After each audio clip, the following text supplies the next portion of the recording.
with Jamie Bull starts now. A severe thunderstorm watch in place for our western and northern counties. We're keeping you weather aware with what to expect for the rest of your evening. Breaking news, the period of time for a woman to get an abortion could soon be shortened.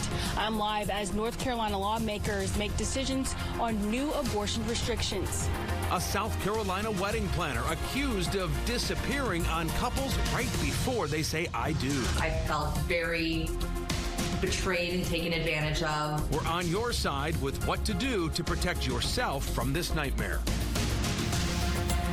Good evening and welcome to On Your Side Tonight. I'm Jamie Bull. First alert weather day. It's getting rough in places, so we want to keep you safe. We want to keep you prepared as this chance for severe weather increases throughout our evening. So here's some live pictures here from Storm 3. They're cruising on Highway 321 heading towards Lincolnton and Hickory and Catawba County, also where a severe thunderstorm watch is in place. Several of our western and northern counties are under this watch, but there is an active warning we are tracking as well. Meteorologist Eric Garlick is tracking that in the First Alert Weather Center. Who's under the warning right now, Eric? Hey, Jamie, we are starting to see that move right toward Gastonia, Gaston County included in that warning right now. But you can see we're not done with these storms. Those are going to be moving through over the rest of the evening. Let's take you right to where that severe thunderstorm warning is. Gaston and Lincoln County. This storm for wind gusts up to 60 miles per hour and hail up to about the size of 3/4 of an inch or quarter size hail moving off to the south and east. This storm is kind of running out of steam as it moves off to the south and east. But that warning approaching Mecklenburg County as we head toward the 7:30 time frame. So here's what it looks like on radar. That's right where we would see the hail if it was showing up on radar, and thankfully not looking nearly as strong as it was just about 15 or 20 minutes ago. Taking a look at the hail core, and you can see some of those pinks indicating where we could have seen up to 2-inch size hail. So thankfully none of that really verifying at the ground. Largest hail reports coming to us about the size of quarters, but this storm tracking right towards Charlotte, expecting that about 7:48 into downtown or uptown Charlotte as we head through the evening. We're not done with those storms. As I mentioned, a secondary line moving right across Interstate 81, moving into the mountains over the next hour or so, and eventually that line is going to be moving towards Charlotte as well. That's why we have this severe thunderstorm watch issued until about 10 o'clock. We'll be monitoring these storms as they continue to develop, but this storm right now is the one that we're most concerned with moving into Mecklenburg County. There's that severe thunderstorm watch that goes until 10 o'clock. Does include most of the Charlotte metro. Coming up in just a little bit, we'll talk about when these storms finally push through the area and what the rest of the week has in store for us. All right, Eric, we'll see you in a few minutes. We're following some breaking news right now at the state capitol in Raleigh. We are watching the General Assembly and the floor of the North Carolina House. As you can see on your screen right here, we expected to see a live picture of the debate happening right now. Instead, the session is at ease. Lawmakers there debating a 12-week abortion ban. Here's what that bill would change. It would ban most abortions after 12 weeks of pregnancy and offers exceptions in cases of medical emergencies, rape and incest up to 20 weeks, and for life-threatening fetal anomalies, that would go up to 24 weeks. That's what's at stake in this bill. Now, late this afternoon, the Senate did decide to override the governor's veto of this bill, so now in the hands of the House, I should say. Our Erica Lunsford is live tonight. She has been tracking the debate all day in Raleigh. Erica?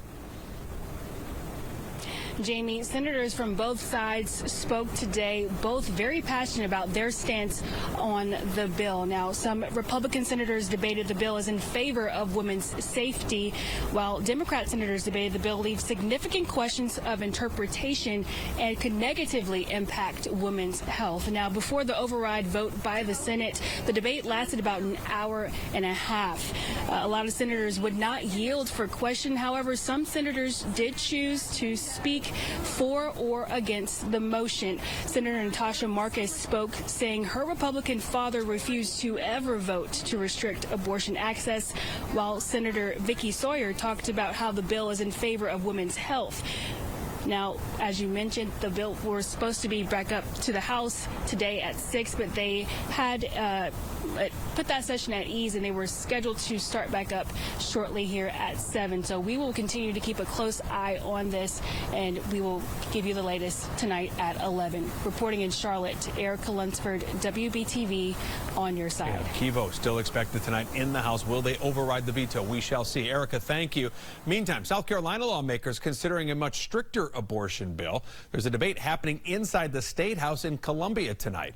The bill would ban most abortions in South Carolina after about 6 weeks.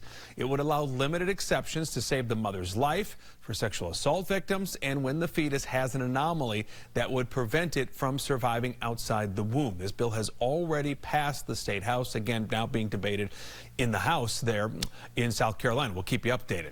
And there's more breaking news we are following tonight. We are monitoring what looks like heavy police presence in East Charlotte. I can show you some live pictures along Milton Road near the Pizza Hut there. You can see CMPD vehicles there on scene right now. They're all lined up. They're blocking off the road near this restaurant. Don't have a lot of information for you, except that this police activity is going on. Again, Milton Road, East Charlotte, that area is shut off right now. We are working to gather you new information. Obviously, a crew there on the scene. So as soon as we get some new information on what's going on, we'll make sure we pass it along to you right here on WBTV, not only on air, but also online on WBTV.com. All right, time now for 7 at 7. Our Siobhan Bryant joins us with the 7 biggest stories a day to get you caught up. And we have several missing persons cases to talk about. That's right. The first one out of Belmont, where there's a search for a missing 12-year-old girl. She hasn't been seen since last month. So take a good look at your screen. This is Lady Cardona. She was last seen at her Belmont home on April 22nd. Police believe she may be in Durham, Raleigh, or Cary. If you know where she is or have any information that can bring her home, you need to call police. And after nearly 6 years, a child missing from Illinois has been found safe in Asheville, North Carolina. Someone noticed her from a Netflix show on missing children. Kayla Unbahan was abducted by her own mother during the 4th of July holiday back in 2017. She was 9 at the time. Now she's 15. Over the weekend, a store employee recognized Kayla from the Netflix reboot of Unsolved Mysteries. After talking to the child, mother, and police in South Elgin, Illinois, Asheville detectives confirmed the identity of both Kayla and her mother. That's her mother there, Heather Unbahan, now in jail tonight. Just ahead at 7:30, we're going to look into how many children in our state remain missing right now. Meanwhile, people living in a Southwest Charlotte apartment building are picking up the pieces after a huge fire damaged or destroyed nearly 20 units, sending people scrambling to escape. It took 60 firefighters to gain control of the blaze. This happened last night at the Whitehall Apartments. That's off North Tryon. Many of these people don't have a place to go tonight, like one young couple who said they were planning on getting married in a few days. Honeymoon plans, we don't really know what that's about anymore. That couple says they also had to leave behind their beloved cat, but thankfully the cat was able to make it out safely. Fire officials say the cause of the blaze was discarded smoking materials. And another crash involving a first responder. You remember we told you about the one with Medic. This one's in Rowan County. It happened Monday night along I-85 late last night. Troopers say a driver who simply wasn't paying attention drove into an accident scene and hit 2 fire trucks who were working a separate crash. Thankfully, no firefighters were injured, but this tanker now has to be replaced. The fire chief says drivers need to be focused on the roads. It's so important that motorists understand that when we're out on the scene, we're trying to do our job out on the interstate or wherever on the roadway, and you need to be in the other lanes, not up the side of our vehicles. That driver was charged by the Highway Patrol. $28,000 in jewelry stolen from a store in Salisbury. Police say this happened at the K Jewelers on Klumak Road, just off I-85. The suspect, described as a slim black man between 50 and 65 years old, wearing a button-down shirt and a fedora hat. If you know anything about this incident, you're asked to call police. Switching gears now, the annual Cheerwine Festival is taking over the streets of downtown Salisbury this weekend. This family-friendly festival celebrates the North Carolina-made cherry soda. This year's festival will feature live music, Cheerwine-inspired food and drinks, arts and crafts, and of course kids activities. You've got to have some face paint, right? The fun starts at noon in downtown Salisbury, and of course it's free to attend. Jamie, that's 7 of the biggest stories happening now at 7. That's going to be big doings this weekend in Salisbury. All right, Siobhan, thank you. Coming up next year on Your Side Tonight. There's life after addiction. I survived everything that I went through so I can give back and help other people that's going through the same thing. A local woman using her experience with drugs to help others get sober. It's tonight's cover story.